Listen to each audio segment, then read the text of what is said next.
dia de sabatina em Mirante com os candidatos à Prefeitura de Imperatriz. Nós vamos ouvir as propostas do candidato para as diversas áreas e o nosso terceiro entrevistado de hoje é o candidato Marco Aurélio, do PCdoB. Eu estou acompanhada também do radialista José Filho e do radialista Cid Moreno, que vão fazer também, Marco Aurélio, perguntas para você. E aqui a gente tem temas que foram pré-definidos. Vou mostrar cada um desses temas. Educação.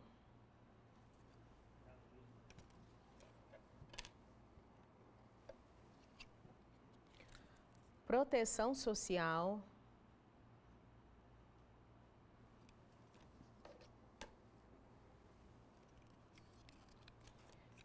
Infraestrutura.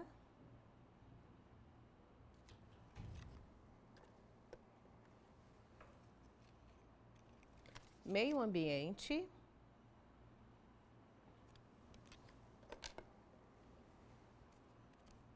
Nós temos também o tema cultura e esporte.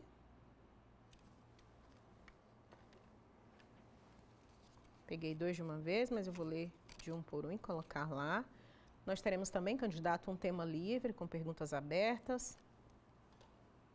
O tema mobilidade urbana e transporte.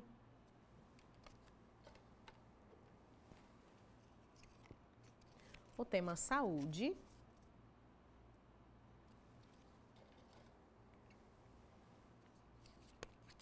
Economia.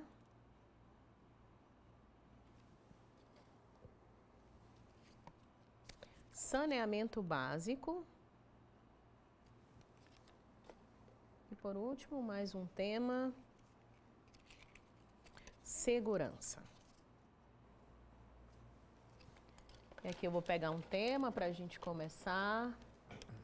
Vamos começar falando então, candidato, de mobilidade urbana e transporte, que é motivo de muita reclamação aqui em Imperatriz, principalmente para quem utiliza o transporte público. Inclusive, recentemente temos uma decisão judicial que obriga a atual empresa a melhorar essa prestação do serviço na cidade, a trocar, a renovar essa frota. Mas enquanto gestor municipal, você promete, inclusive, tem um plano municipal de mobilidade urbana. O que é que esse plano contempla para melhorar o transporte público de Imperatriz, candidato? Olá, Tátina, olá, Zé Filho, Cid e todos que acompanham aqui este importante momento. Faço questão de parabenizar o Sistema Mirante por essa contribuição no processo eleitoral e na democracia.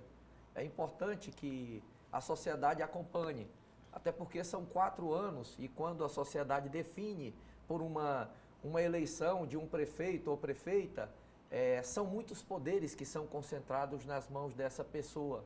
E é importante ter esse momento, minimamente onde o jogo se iguala. Quando alguns têm muitas estruturas financeiras e de poder político, é aqui que a gente se torna igual, é no debate, na discussão. E esse tema da mobilidade urbana ele é mais do que necessário. Ele está para além do tapa-buracos. É interessante como muitas vezes a cidade tão sucateada que está, Tátina, Zé Filho e Cid, que muitas pessoas queriam só o tapa-buracos, pelo menos o tapa-buracos. E nós temos uma proposta muito clara para a infraestrutura, para a mobilidade urbana, que ela vem na urgência, sim, do tapa-buracos, de deixar as ruas trafegáveis, de fazer com que o cidadão consiga ir e vir, mas ter também um planejamento de cidade, um planejamento de investimentos. Com que ações, candidato? Olha só, nós temos, primeira ação, nós temos que cuidar da pavimentação de vias urbanas de uma maneira planejada, a começar pelas principais vias que integram os bairros, mas trabalhar também com diversas metodologias, não só o asfalto. Nós temos hoje uma cidade que ela não consegue ter vazão da água. Quando dá uma chuva forte, a pavimentação reflete asfáltica, na mobilidade urbana. Ela já não consegue ter a impermeabilização. Então é preciso ter métodos diferentes de pavimentação, ora o bloquete, ora um outro método construtivo, mas que a gente possa conseguir fazer com drenagem profunda, que a gente consiga cuidar dos riachos, cuidar de verdade dos riachos, ter um plano que a gente enfrente os efeitos das mudanças climáticas. Está cada vez mais claro no Brasil e no mundo que daqui para frente vai ficar cada vez pior. E não adianta a gente falar só em asfaltar a rua ou cuidar somente com essa visão, sem a gente preparar o escoamento dessa água, cuidar dos riachos, fazer drenagem profunda, conseguir investimentos que cuidem de pavimentação de vias, mas também olhar para a mobilidade urbana de um sentido pleno. A exemplo da pessoa com deficiência. Imagine se você é uma usuária de cadeira de rodas. Você consegue andar hoje na cidade de Imperatriz? Nós temos uma candidatura coletiva de vereadores que é integrada somente por pessoa com deficiência. Mas o que seria uma ação prática, por exemplo, para melhorar essa acessibilidade, para garantir a mobilidade urbana? Você pode fazer as vias com acessibilidade total, as calçadas também tem uma padronização, não apenas um pedaço da Getúlio Vargas, mas você ir construindo um padrão construtivo, primeiro, não licenciar nada na cidade no sentido de não ter essa previsibilidade da acessibilidade. Eu sou construtor, eu sei exatamente essa importância de você garantir essa acessibilidade. Nós temos então teria um rigor das secretarias a partir do momento que você emite um alvará, uma licença, para a coisa já não começar errada. Rigor total. Você tem como planejar daqui para frente. E o que está para trás feito de forma equivocada, você procurar corrigir. É preciso ter essa acessibilidade. O cadeirante ele tem que conseguir trafegar, ter também a questão da sinalização tátil. Quando você olha uma pessoa que é deficiente visual, ela tem que ter uma sinalização e conseguir andar na cidade. Hoje, na verdade, se não tiver um guia ou então alguém ali ajudando o cadeirante, ele não consegue se deslocar na cidade. Então é preciso ter esse olhar da acessibilidade. Quando se fala na mobilidade, você tem que olhar para o transporte público. Você falou muito bem. A empresa atual hoje da concessão da cidade, o contrato dela já venceu faz tempo. É um contrato precário. Ele não consegue dar uma resposta para a cidade. Qualidade da frota, a questão da frota que está totalmente sucateada, tempo de espera nas paradas de ônibus. Então é preciso olhar para o transporte público como uma prioridade. E aí é você ter garantia de uma gestão que tenha autoridade. Uma gestão que tenha autoridade para cobrar que os contratos sejam cumpridos. Fazer uma licitação, garantir que empresas que venham explorar esse serviço de transporte público, que elas tenham rigor, que elas garantam o cumprimento, até porque são cidadãos e cidadãs que têm direitos, não é favor candidato, que ele está fazendo. Na verdade, eu não consegui entender ainda, na prática, como que será feito esse trabalho. Por exemplo, cadeirante. A gente sabe que nas principais avenidas de Imperatriz, Dorival e Getúlio Vargas, para se padronizar a calçada é difícil. Tem um local que a água dá 30 centímetros quando chove, outros alcançam 1 metro, 1,10 m. Como é que faria essa padronização e esse nivelamento? Mas dá para padronizar sim, Zé. Dá para padronizar. Você consegue criar um padrão uniforme em que dá para fazer essa cota da questão do alagamento e, ao mesmo tempo, enfrentar essa questão de onde está empoçando a água. Você mexe na drenagem, faz o investimento da drenagem. O que não dá é para colocar para um cadeirante estar subindo níveis que ele não consegue. Hoje, na verdade, tem escadas, você tem que transpor escadas. E o usuário de cadeira de rodas, ele não consegue transpor. Então, se de repente em algum lugar tiver um nível diferente, você colocar a rampa, que consiga garantir esse acesso do usuário, desde que a inclinação seja o suficiente. Para isso, há projetos a serem feitos, para isso, há elaborações de projetos executivos a serem feitos, estudos a serem feitos. Foram feitos ali 200 metros, que corresponde do início do calçadão até a Rua Lagoas, de um planejamento por parte do município. Você que se diz construtor, Amazonas até o calçadão. Está no padrão, ali adequado àquele estilo? Seria uma extensão daquele... Mas 8 anos para um pedacinho tão pequeno. 200 metros. 8 anos para um pedacinho tão pequeno. Candidato, e ainda falando na mobilidade, no seu plano, o senhor propõe o passe livre, puxando para o transporte público. E aí uma das principais alegações da atual empresa é que quem usa o transporte público é o estudante, é o idoso que não paga e por isso a empresa às vezes não arrecada o suficiente. E o município arcaria com esse passe livre? Veja bem, eu tenho um compromisso de avançar gradualmente para o passe livre. Se alguém chegar falando palavras muito fáceis, e no texto do nosso programa de governo, ele coloca um passe livre gradual. Então seria de imediato. Todo direito, ele tem um preço. Todo direito, ele tem que ter um financiamento. Se eu garanto um passe livre para o usuário do transporte público, alguém tem que pagar a empresa. Então a prefeitura ela vai colocar como uma de suas prioridades na nossa gestão, garantir o financiamento gradual do transporte público. Para isso, é claro, a gente vai ter que melhorar a arrecadação, para isso, é claro, a gente vai ter que enxugar gastos em alguns setores que hoje são desnecessários e colocar como uma das prioridades. Agora, para a gente fazer isso, a gente vai ter que garantir cumprimento de que as empresas possam fazer um serviço bem feito. Eu coloco, por exemplo... Só um minuto. Fica à vontade. Eu coloco, por exemplo, quando eu estava no mandato de deputado estadual, eu coloquei recursos para o Vale Livre no Salimp. Então aquilo ajudou demais as empresas, mas eu cobrava uma contrapartida que as empresas pudessem dar total atenção, garantir livros com qualidade e que pudesse, dentro daquele valor de preço, acolher ali aquela oportunidade para as crianças. Então, é possível sim. E só finalizando antes do Cid abordar, tem uma outra pauta que é muito importante dentro da mobilidade urbana, a gente olhar o transporte, o trânsito, o transporte de maneira geral, mas olhar também uma modalidade que é muito importante e é um compromisso nosso implantar na cidade de Imperatriz ciclovias e ciclofaixas. Candidato, há muitos... Um segundo. Desculpa. Há muitos usuários hoje, há muitos ciclistas na cidade, não só a galera que pratica por lazer, mas quem tem mesmo a bicicleta como meio de transporte.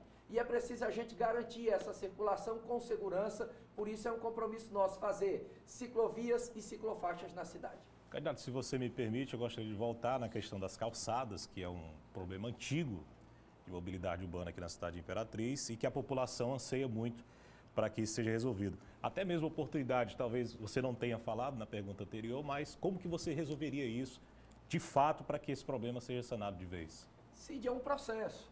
Você tem que colocar na prioridade. Não dá para chegar e ficar esperando os anos se passarem e você não colocar ali uma meta para resolver. Será uma das nossas prioridades resolver essa questão de garantir a acessibilidade para todos. Você ter condição do idoso caminhar sem esse sacrifício que é hoje a questão das calçadas. Se você começar, você já muda o rumo de uma história da cidade que não tem essa atenção para a acessibilidade. Então, nós vamos colocar como uma prioridade. De repente, chamar para parcerias as empresas também, chamar todo mundo para uma parceria, encontrar uma forma onde a prefeitura investe, mas também as empresas possam investir e você conseguir dar algum tipo de subsídio, mas é preciso enfrentar, é preciso começar, e nós vamos começar e ter metas para enfrentar esse problema da acessibilidade. Só para a gente passar para o próximo tema rapidinho, o senhor vai manter a Zona Azul, Imperatriz? Pergunta muito importante. Pode chegar alguém, e de forma até simplória, falar para agradar, eu vou acabar com a Zona Azul. Qual é o meu pensamento? A Zona Azul, como meramente um instrumento de arrecadação, é ruim. Ela é muito ruim. Agora, qual é a preocupação que a gente tem que ter? Qual seria um outro mecanismo de organização? Alternar os quarteirões. Um quarteirão será a Zona Livre e o outro quarteirão você mantém a Zona Azul, rediscutindo o prazo mínimo para estacionamento, para não pagar, e garantindo essa rotatividade. Você imagina, por exemplo, você chega aqui no trabalho antes das 8 da manhã, vai ter um quarteirão livre, você estaciona seu veículo, nesse quarteirão livre está perto do seu trabalho. Agora, uma pessoa que vai ao banco, uma pessoa que desce rapidinho num comércio e ela precisa de rotatividade, é interessante ter essa rotatividade. Então, garantindo que um quarteirão seja gratuito, o trabalhador ele não precisa pagar naquele quarteirão. Ele deixa seu veículo próximo do seu trabalho, e no outro quarteirão garantir essa rotatividade, porque a rotatividade, o espírito da Zona Azul só para arrecadar ele é ruim. Agora, no espírito da rotatividade para o comércio, eu acho que tem uma função interessante. E tanto é que eu tenho dialogado com muitas pessoas, tanto o trabalhador quanto também empresários. Eu acho que a gente precisa em tudo encontrar o equilíbrio, não é forçar no radicalismo. Tá bom, tu tira a Zona Azul, E aí, quem precisa chegar no comércio ou ir a um banco rapidinho, ele tem onde colocar seu veículo? Não, não tem, é uma dificuldade. Então, meu compromisso, um quarteirão será gratuito, no outro será a Zona Azul, onde a gente vai rediscutir preço e tempo mínimo para poder ter a cobrança. Compreendemos, candidato, vamos para mais um tema, proteção social, aqui. Candidato, no seu plano de governo, o senhor propõe um programa chamado Pacto pela Fome. Como isso ia sair do papel, se eleito? Tátina, é interessante a gente analisar hoje a cidade com suas complexidades. Imperatriz é uma cidade gigante, quase 300 mil habitantes. Chegamos agora a uma eleição com 2 turnos, mais de 200 mil eleitores. E uma cidade muito forte, com arrecadação alta, uma cidade que tem uma prosperidade, mas é interessante que ter um PIB alto não quer dizer que você está tendo a justiça social. PIB não é IDH. Então, a gente tem que olhar a cidade com todas as suas diferenças. Nós temos um compromisso de combater as injustiças sociais. E uma delas é a fome. É impressionante como hoje, de forma muito concentrada, em muitas periferias da cidade, pessoas passam fome. Eu digo isso porque eu já trouxe um restaurante popular, ainda na gestão do então governador Flávio Dino, ali para a região do Santa Rita, e eu sei a importância. Então hoje nós temos várias frentes no nosso plano de governo de enfrentamento à fome, criar o Pacto pela Fome, alinhar ações do governo municipal, criar estratégia junto com o governo federal. É importante dizer que o nosso plano de governo, ele é alinhado com as ações do governo do presidente Lula, que é nosso parceiro, nosso aliado, uma pessoa que vai nos ajudar bastante a resolver problemas da cidade. Então, o governo federal, ele tem muito essa linha forte de enfrentamento à fome, nós também temos. Uma delas será instalar uma rede de restaurantes populares nos bairros da cidade, não só no centro, mas você leva restaurantes populares da rede municipal para as comunidades, onde o custo de uma alimentação, ele não é necessariamente o valor que é cobrado. Hoje, se você for ver, de repente, uma alimentação bem equilibrada, a questão nutricional, ela custa ali 10, 12 reais, essa média. Mas você consegue subsidiar, a prefeitura paga e a pessoa paga um valor mínimo. Uma rede de restaurantes dessa, ela consegue dar uma segurança alimentar. Esse é o nosso segundo tema. Eu queria que a gente fosse mais objetivo para que a gente pudesse chegar num número maior de assuntos a serem tratados. E eu tenho um tema aqui interessantíssimo, saúde. Eu volto já para a saúde, me permitam só concluir. Então, o nosso enfrentamento à fome, ele vem com rede de restaurantes populares, ele vem com ações estratégicas de parcerias com o governo federal, ele vem de um fomento onde a prefeitura vai identificar a vulnerabilidade e vai procurar apoiar. Além disso, nós teremos vários programas de geração de renda, porque nós não queremos criar ciclos de dependência. Eu acho que política pública, ela é uma política que você trabalha o emergencial, mas você prepara também uma forma de tirar a pessoa daquela situação de vulnerabilidade, e é com oportunidades também que a gente enfrenta. Candidato, já estou aqui com saúde na mão, e aí o senhor é muito claro quando diz lá que o senhor pretende fila zero na sua gestão pensando em saúde. É possível, com a demanda que a gente tem de cirurgias eletivas, com a urgência e emergência do Socorrão, com a Imperatriz sendo referência aí para uma macro-região, como zerar essas filas? É possível e é necessário. Agora também tem que ser da forma certa. E como seria? Porque hoje, muitas vezes, há modelos hoje em Imperatriz em que a gente vê, infelizmente, numa Imperatriz desse tamanho, muitas pessoas colocando a política de saúde como um favor. Isso é algo tão ruim, é uma humilhação. Às vezes a pessoa, para conseguir uma cirurgia, ou uma tomografia, ou uma ressonância, tem que pedir um favor para alguém, para um político, tem que colocar como um favor, e muitos colocam ações como se fosse um favor que estivessem fazendo. E não é favor, é um direito das pessoas. E para quem exerce o mandato, é uma obrigação dela. Então, primeiro, nosso compromisso com o respeito e com a dignidade da pessoa humana. Tratar de maneira a garantir o direito dela.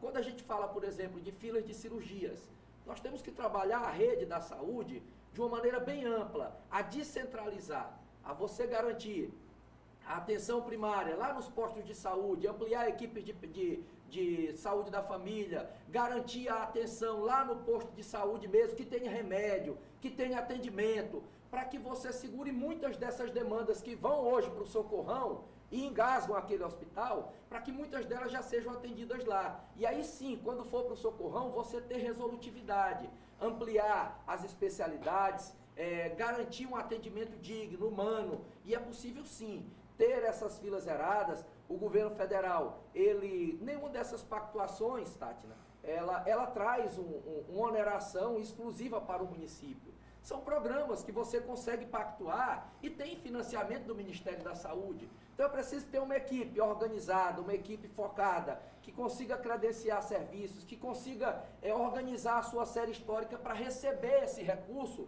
E aí sim você garante esse atendimento com dignidade, não é favor. Saúde é um direito das pessoas.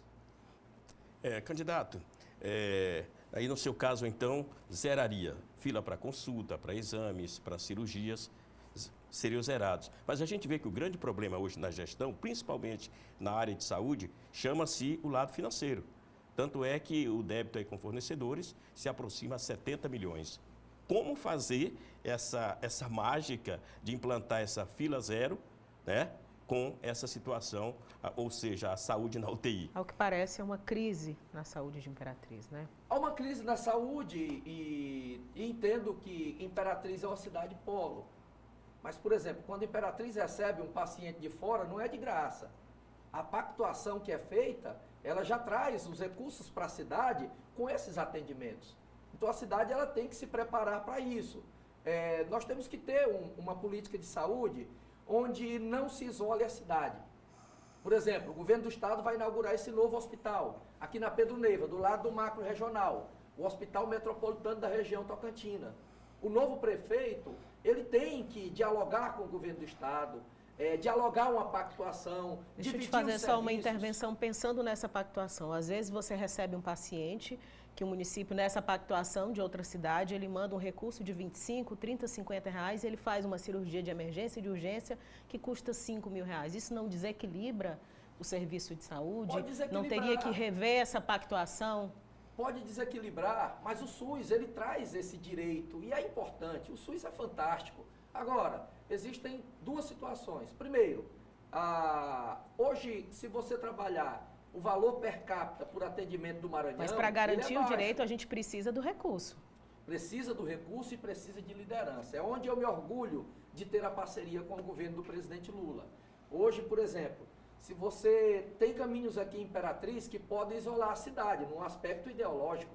Tem caminhos aqui em Imperatriz de candidatos que, se forem eleitos, eles podem, de repente, não se sentir nem confortáveis em ir buscar junto ao presidente Lula. Candidato, eu tenho portas abertas com o governo federal, eu vou abrir essas portas para, inclusive, rediscutir valor essa do pactuação. SUS, valor não da só a atual gestão, mas outras gestões já dizem, por exemplo, Imperatriz tem cerca de 280 mil habitantes, enquanto você tem 900 mil cartões SUS cadastrados aqui em Imperatriz. Muitos candidatos prometem a mesma coisa, e isso com apoio, com a parceria, com o recurso do governo federal. Mas parece, assim, o grande gargalo e a realidade que a gente vê no socorrão é que as pessoas acabam desassistidas, né? Mas existem situações, Tátila, que você, primeiro, reforçar com liderança, com capacidade de diálogo e com parceria com o governo federal. Eu tenho essas portas abertas, sou o único candidato apoiado pelo presidente Lula aqui em Imperatriz e o único também que o defende. É um dos pontos importantes. E o outro ponto também... Candidato, só finalizando, Zé, por gentileza. Um outro ponto importante que eu destaco é que a gente não precisa focar necessariamente, exclusivamente, só na rede pública municipal. Por exemplo, se você chama hospitais privados, e fala assim, olha gente, eu tenho uma demanda aqui de procedimentos, de exames de alta complexidade e eu consigo pagar preço de tabela SUS. Quem quer se credenciar para esse serviço? Você faz no contraturno, que você não tem demanda. Muitos hospitais que às vezes não têm uma demanda para 24 horas, eles vão querer. E o preço que você teria desse custo na tabela SUS, no hospital municipal, você consegue fazer no hospital privado e fazer rápido. E o SUS paga. Mas essas parcerias já foram testadas em outras gestões e não funcionou, né? Talvez porque não se conseguiu a credibilidade que iria pagar. muitas vezes Não seria pelo custo-benefício que isso gera? Não. Por exemplo, o governo do estado, ainda na gestão do Flávio Dino, ele implantou vários serviços, por exemplo, para o servidor do FUNBEM, que contribui com o Fundo de Servidores do Estado, Fundo de Benefícios. Ele conseguiu ali colocar um preço de tabela SUS e muitas empresas se credenciaram. Conseguiu-se abrir clínica do servidor. E isso foi importante, basta pagar. Agora é lógico, se não pagar também, o empresário da iniciativa privada lá de um hospital, ele não vai querer. Mas se ele está com uma máquina que custou caríssimo, de um tomógrafo, de uma ressonância, e ela está parada durante tantas horas por dia, é lógico que ele vai querer funcionar, mas desde que seja numa tabela SUS, onde a gente consiga fazer um credenciamento, uma licitação e ter o atendimento de pessoas com rapidez. As UTIs, que, por exemplo, tem toda a junção de poderes, municipal, estadual, federal, e não funcionam. Às vezes até particulares, né? A gente já teve uma época aqui que você tinha hospitais particulares, aquelas UTIs geridas, né, pelo poder público. E aí como é que fica essa situação? Porque a demanda é sempre maior, muita gente só consegue depois que judicializa, né, que procura uma defensoria, nunca tem-se a quantidade de leitos suficientes. As UTIs, por exemplo, devo destacar que o período da pandemia, ele teve esse lado positivo, que foi o equipamento dos hospitais públicos, eles foram reforçados. O número de leitos de UTI foi ampliado e isso melhorou bastante. Agora, lógico, nunca é suficiente. Como vocês sabem, é uma cidade polo, vem gente de todo canto. E você tem que acolher. A cidade tem uma responsabilidade de cuidar para além da sua cidade, mas de cuidar de todo mundo que chega e precisa. Inclusive, no seu plano aí, ele flexibiliza o atendimento, né? Por exemplo, a não necessidade de comprovar o endereço do paciente. É um dos pontos que a gente coloca. Porque hoje, por exemplo... Porque é o que rege o cartão SUS, né? O cartão SUS ser é universal. Abertas. Hoje, Zé Filho, se você, de repente, vamos imaginar aqui que você morasse na mesma casa com o CID, e a casa fosse no nome do CID. Quando você precisa de um atendimento e exigir o comprovante de residência no seu nome. Rapaz, isso é humilhante, rapaz. Aí você vai ter que ter uma declaração dele registrada para poder ter direito ao atendimento. Gente, o SUS é universal. A gente tem que entender isso. Nós vamos acabar com a exigência do comprovante de residência no nome da pessoa e basta o cartão do SUS para a gente poder atender. Repito, nosso compromisso com a saúde, dignidade, respeito. Nós vamos tratar as pessoas, buscar parcerias com o governo federal, chamar também os hospitais privados para que no contraturno deles a gente apresente propostas de preço dentro da tabela SUS e a gente consiga zerar demandas, seja de procedimento, seja de cirurgia, e a gente vai conseguir sim esse financiamento e dar prioridade à saúde. Afinal de contas, não adianta você fazer aqui uma rua pavimentada se a pessoa que vai passar por ela estiver doente. A gente tem que ter a dignidade das pessoas. O tema é muito... requer muito, mas a gente precisa mudar de tema em decorrência do tempo. Mas acredito que ele falou bastante sobre saúde, deu para esclarecer bem, e agora a gente passa, candidato Marco Aurélio, para o tema educação.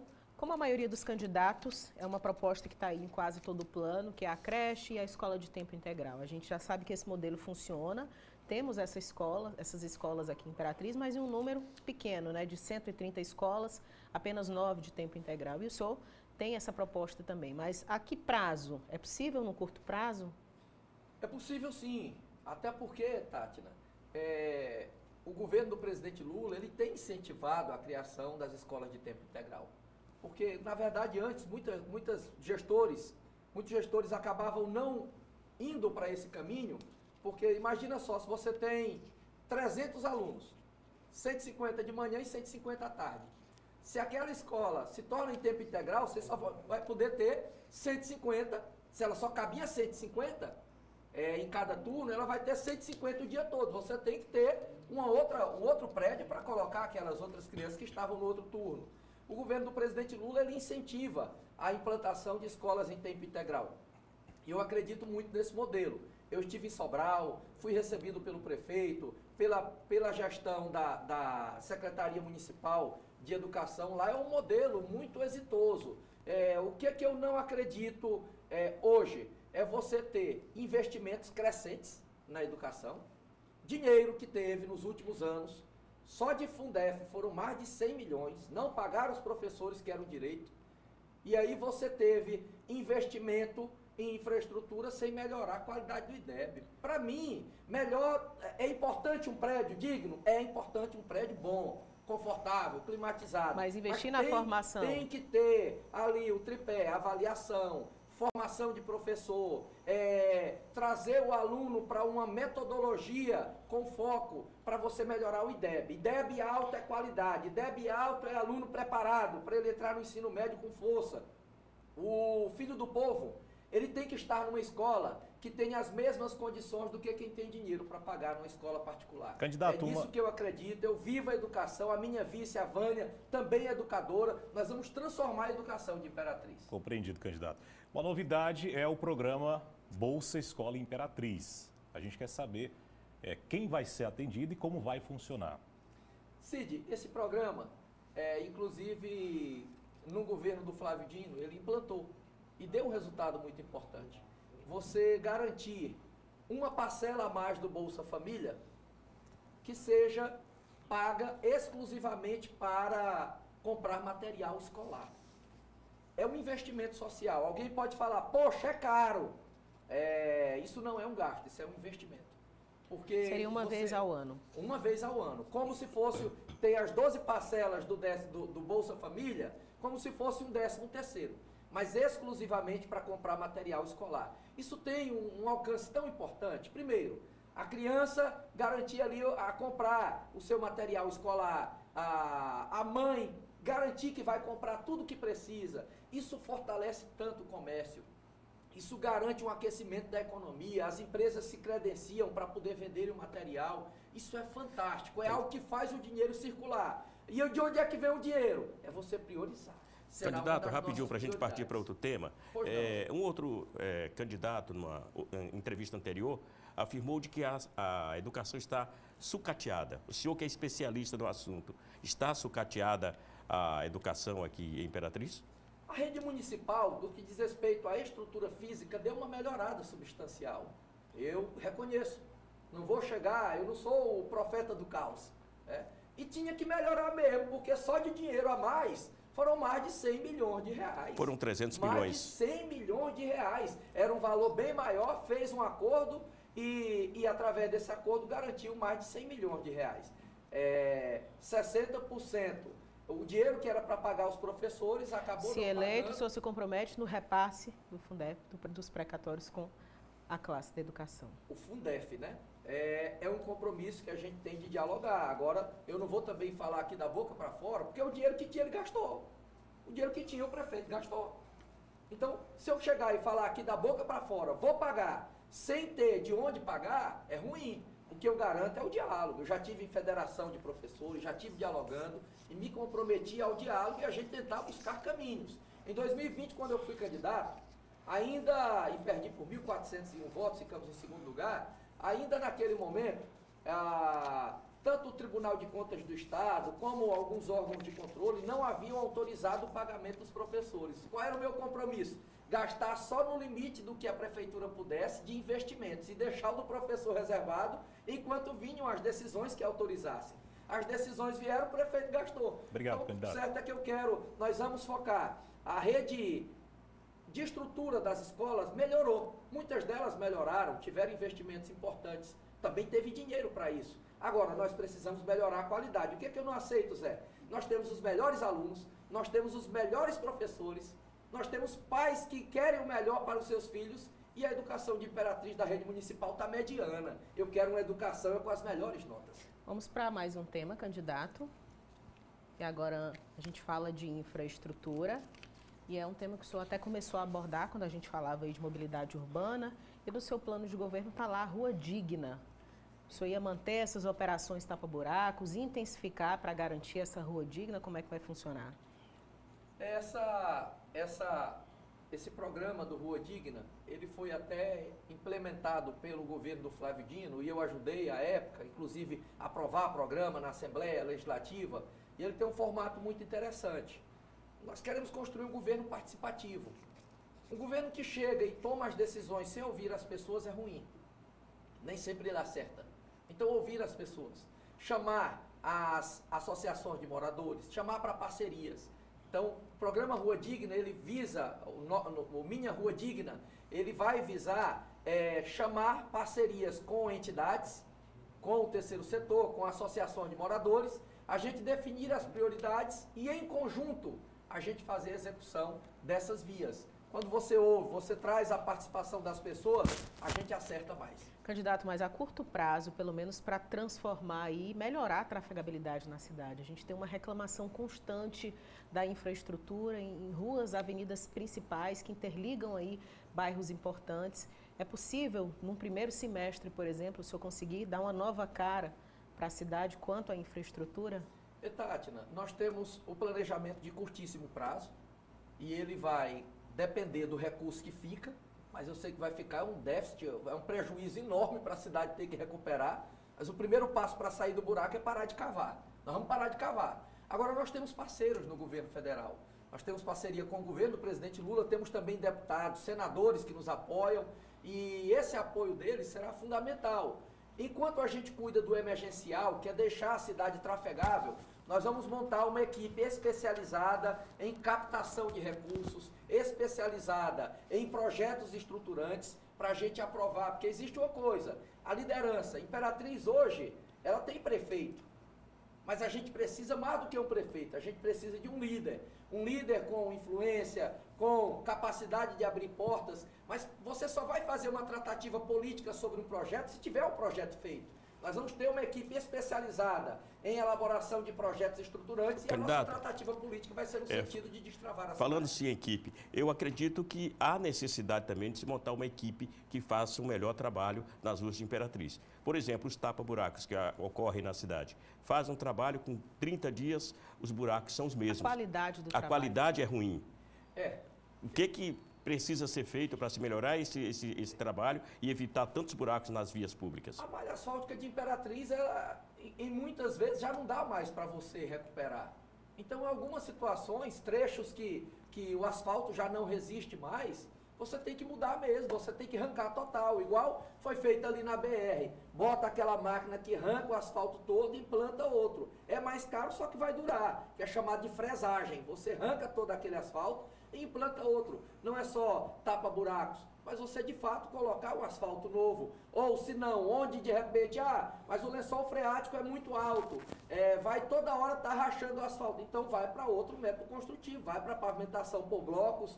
Então você tem que, onde não couber asfalto, não coloque asfalto, faça outro método. Nós só temos 2 minutos, mas a impressão que se tem é que esse asfalto novo não exige mais de emendas do que do próprio recurso do Tesouro Municipal, por exemplo? Aí não seria um impasse também?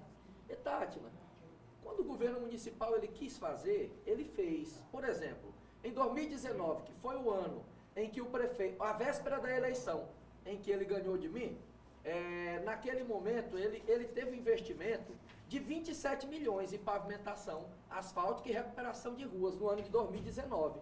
Já no ano passado, foi menos de 4 milhões. Ou seja, quando priorizou, que era do interesse dele, ele fez.